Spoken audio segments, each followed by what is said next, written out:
பேசுங்க. மாண்பு பள்ளிக்கல்வி அமைச்சர் பேசுங்க. உட்கார். அவர்களே, ஒரு செய்தி விளம்பரத்துறை அமைச்சர் என்ற முறையில் இந்த மாமன்றத்தில் மதிப்பிற்குரிய எதிர்க்கட்சி தலைவர் அவர்கள் சொன்ன சில செய்திகளுக்கு சில வரி விளக்கங்களை உங்கள் மூலமாக வழங்க விரும்புகிறேன். தன்னுடைய பேச்சிலே மாண்புமிகு எதிர்க்கட்சி தலைவர் அவர்கள் சில விளக்கங்களை ஆக்கப்பூர்வமாக ஆதாரத்தோடு கூறியிருந்தால் அதை குறிப்பெடுத்து அதன்படி இந்த தமிழ்நாடு அரசு தன்னுடைய திசைவழி போக்கை சரியான முறையில் செலுத்திக் கொள்ள தயாராக தான் இருக்கிறது. நான் முதல்வன் திட்டத்தை முடக்குவதற்கோ மாற்றுவதற்கோ எங்களுக்கு எந்த திட்டமும் இல்லை. ஆனால் சில விஷயங்களை தெளிவுபடுத்த வேண்டும். 40 நாள் விரதம் முடிப்பது போல 40 நாட்கள் ஆட்சியை இந்த தாவேக அரசு நிறைவு செய்திருக்கிறது. இந்த 40 நாட்களும் பார்த்து விட்டேன், ஏமாற்றம் மட்டும்தான் மிச்சம் என்று அவர் சொன்னார். ஆனால் மக்கள் திமுகவினுடைய 40 நாள் அல்ல 5 ஆண்டுகளையும் பார்த்துவிட்டு அந்த வந்த ஏமாற்றத்தால் தான் இப்படி ஒரு தீர்ப்பை எங்களுக்கு வழங்கி இருக்கிறார்கள். ஆளுநர் மகிழ்ச்சி, அமைச்சர்கள் மகிழ்ச்சி, ஆளுநர் மகிழ்ச்சி என்றெல்லாம் சொன்னார். இந்த அரசில் தமிழ்நாடு மக்கள் மகிழ்ச்சியாக இருக்கிறார்கள் என்பதை தான் இன்றைய சட்டமன்றத்தினுடைய போக்கு காட்டுகிறது. நான் முதல்வன் திட்டத்தை பொறுத்தவரை தமிழ்நாடு முழுக்க இருக்கக்கூடியவர்களை நான் முதல்வன் என சொல்ல வைத்துவிட்டு ஒரே ஒரு குடும்பத்தில் மட்டும் முதல்வர்கள் வந்து கொண்டிருக்கின்ற போக்கை மாற்றுவதற்காக தான் இப்படி ஒரு சட்டமன்றம் அமைந்திருக்கிறது. தமிழ்நாடு வரலாற்றில் முதல் முறை முதலமைச்சர் மட்டுமல்ல, மாண்புமிகு சி ஜோசப் விஜய் அவர்கள் முதல் முறையிலேயே முதலமைச்சராக இருக்கிறார். அவருக்கு பிறந்தநாள் வாழ்த்துக்களையும் சொல்லிக் கொண்டு, நிதி ஆயோக் கூட்டத்தில் மாண்புமிகு முதல்வர் சொன்னதெல்லாம் 40 நாட்கள் நீங்கள் செய்திருக்க முடியாது, அது திமுக தான் காரணம் என்று சொன்னார்கள். நானும் அதை தான் சொல்கிறேன்.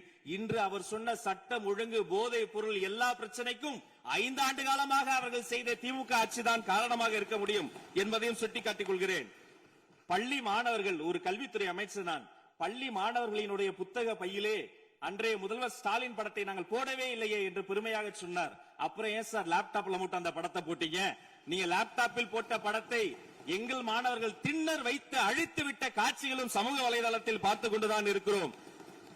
ஒரு வரியில் சொல்லுகிறேன், கோயில் பிரச்சனையை முத்தமிழறிஞர் டாக்டர் கலைஞரினுடைய வசனத்தையே சொல்கிறேன். நாங்கள் கோயில் கூடாது என்று சொல்லவில்லை, கோயில் கொடியவர்களின் கூடாரமாக மாறிவிடக் கூடாது என்றுதான் சொல்லுகிறோம்.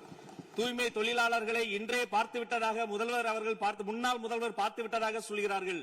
எங்கள் கேள்வியே அதுதான். 10 நாட்கள் ஒரு வாய் சாப்பிடாமல் உண்ணாநோம்பு இருந்த போது நானும் எனது சகோதரர்கள் அண்ணன் ஆனந்தும் மாதவம் போய் பார்த்தோமே. இன்று தூய்மை தேவதைகளை பார்க்கிற திரு ஸ்டாலின் அவர்கள் அன்னைக்கு ஏன் சார் பார்க்கல? ரிப்பன் மாளிகைக்கு அட்ரஸ் தெரியலையா? எப்படி போக வேண்டும் என்ற பாதை தெரியவில்லையா? தமிழ்நாடு எத்தனையோ திருடர்களை பார்த்திருக்கிறது. அலிபாபாவும் 40 திருடர்களையும் கூட பார்த்திருப்பீர்கள். அலிபாபாவும் பியூஸ் கேரியர் திருடர்களையும் இப்போதுதான் எங்களுடைய மின்சாரத்துறை அமைச்சர் பார்த்துக் கொண்டிருக்கிறார். அதை குறித்த நடவடிக்கை எடுக்கப்பட்டுக் கொண்டிருக்கிறது. அவர்கள் மின்வெட்டை குறித்து சொன்னதற்கு மாண்புமிகு புரட்சி தலைவி அம்மா அவர்கள் இதே மாமன்றத்தில் சொன்ன ஒரு வரியை சுட்டிக்காட்ட ஆசைப்படுகிறேன்.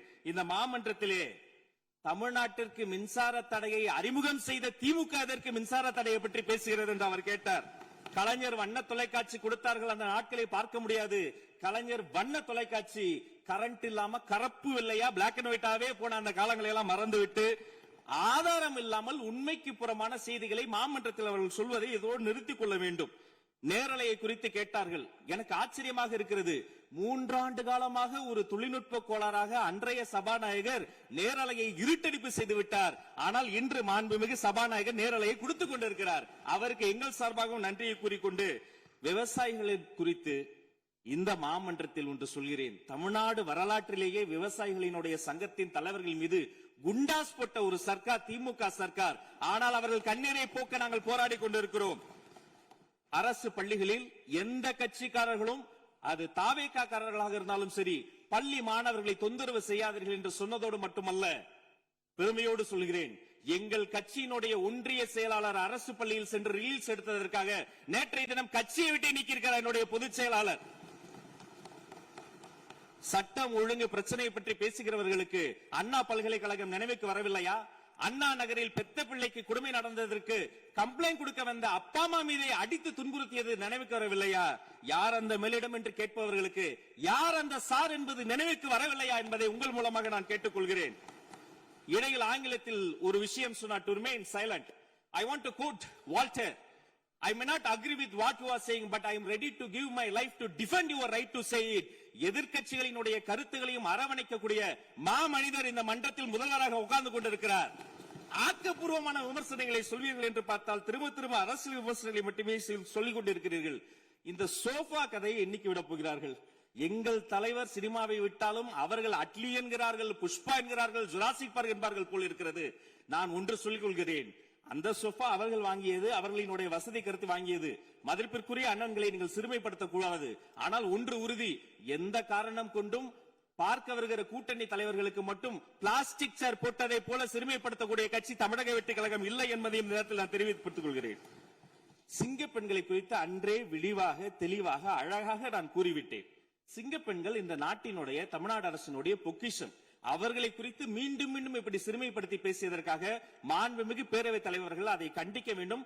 சிங்க பெண்களை குறித்து இனி யாராவது தவறாக பேசினால் அதை அனுமதிக்க கூடாது. இப்படி தவறாக பேசியதற்காக அவர்கள் மன்னிப்பு கேட்க வேண்டும் என்று தமிழக வெற்றி கழகத்தினுடைய அரசு சார்பில் கேட்டுக் கொள்கிறேன்.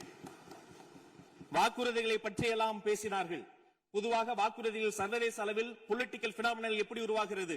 ஒரு பிரச்சனை, அந்த பிரச்சனைக்கான ஒரு சொல்யூஷன்ஸ், அதை எந்த பொலிட்டிக்கல் இன்டர்ஃபரன்ஸ் இல்லாமல் செயல்படுத்தக்கூடிய ஒரு செயல்முறை, பின்பு வரக்கூடிய அந்த வெற்றியை ரோடு போடுவோம் என்று சொல்லி ரோடு போட்டதை காண்பித்து எக்ஸிபிட் செய்து அவர்கள் முன்னோக்கி செல்வார்கள். ஆனா இங்க பொறுத்த வரைக்கும் நாம தமிழ்நாட்டில் இதுவரைக்கும் ஆண்டவர்கள் பிரச்சனையை ஐடென்டிஃபை பண்ணி சொல்லவே மாட்டாங்க. ஏன் தெரியுமா? அந்த பிரச்சனையே அவங்கதான், அவங்களே அவங்களை ஐடென்டிஃபை பண்ணி எப்படி சொல்ல முடியும்? சரி, அதுக்கு பாசிபிள் சொல்யூஷன் சொல்லி பொலிட்டிக்கல் இன்டர்ஃபரன்ஸ் இல்லாம அதை செயல்படுத்த முடியுமா? ஒரு முனிசிபல் கவுன்சிலர் தொடங்கி மாண்புமிகு அமைச்சரினுடைய வீட்டில் இருக்கிறவர்கள் வரைக்கும் கமிஷன் மீது கமிஷன் அடித்து அந்த ப்ராஜெக்டே முடியாது. கடைசி எதை விளம்பரம் செய்வது? அந்த திட்டத்தினுடைய வெற்றியையா? எதை விளம்பரம் செய்வது என்றே தெரியாமல் தங்கள் தலைவரை, அதுவும் ஒரு குடும்பத்தை மட்டுமே வெறித்தனமாக விளம்பரம் செய்து செய்தி விளம்பரத்துறையின் கஜானாவை துடைத்து வைத்து சென்றிருக்கிறார்கள் என்பதையும் இந்த மாவட்டத்துக்கு தெரியப்படுத்த நான் கடமைப்பட்டிருக்கிறேன். இன்னும் ஒவ்வொரு வரியிலும் ஆக்கப்பூர்வமாக அறிவியல் பூர்வமாக எதையாவது சொல்வார்களும் நான் தேடி தேடி பார்த்தேன். அவராக 40 நாட்கள் தேடி பார்த்து ஏமாற்றம் அடைந்தார். நான் 40 நிமிடத்திலேயே ஏமாற்றம் அடைந்து விட்டேன். இதை சொல்ல வேண்டும் என்று சொன்னால் ஒரு நகைச்சுவை காட்சியில் சொல்வதை போல அதுல ஒண்ணுமே இல்ல, கீழே போட்டுருங்க. நன்றி சட்டப்பேரவை தலைவர் அவர்களே.